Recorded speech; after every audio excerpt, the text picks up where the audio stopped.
Gisemi Julius Ogamba nigiacokire bene nabo gukwanira emiroberio ye serikali ase ugukinia ebirengo bya Gisemi okwana chingaki ale kobekere gusi chingaki aborokibwa bali kobekerwa egutwa ase university yemo nigo nikiribuna serikali ne robertie oboikirano ase okoene kyabunango tumekere chinjira chekerero ase okwegendereria.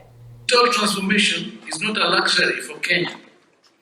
It is an essential driver of inclusive development, global competitiveness, and sustainable progress.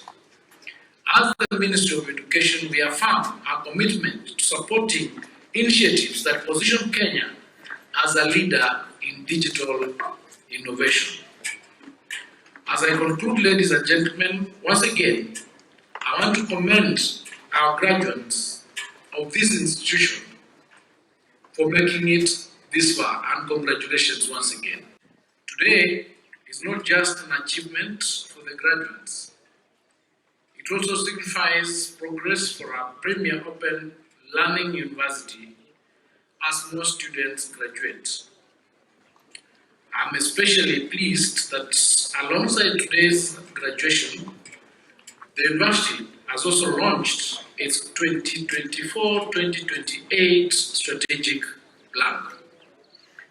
This plan presents the opportunity to consolidate the lessons learned over the past 2 years and to define a forward-looking roadmap that will guide the university's growth, innovation, and national impact.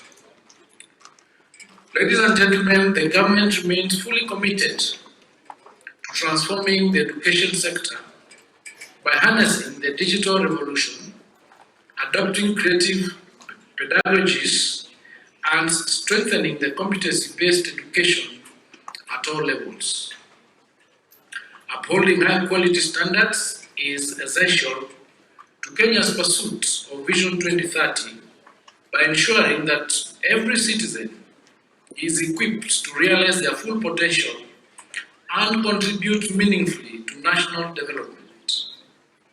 Expanding access to higher education is central to this agenda as it creates opportunities for Kenyans to gain relevant skills and improve their socio-economic prospects.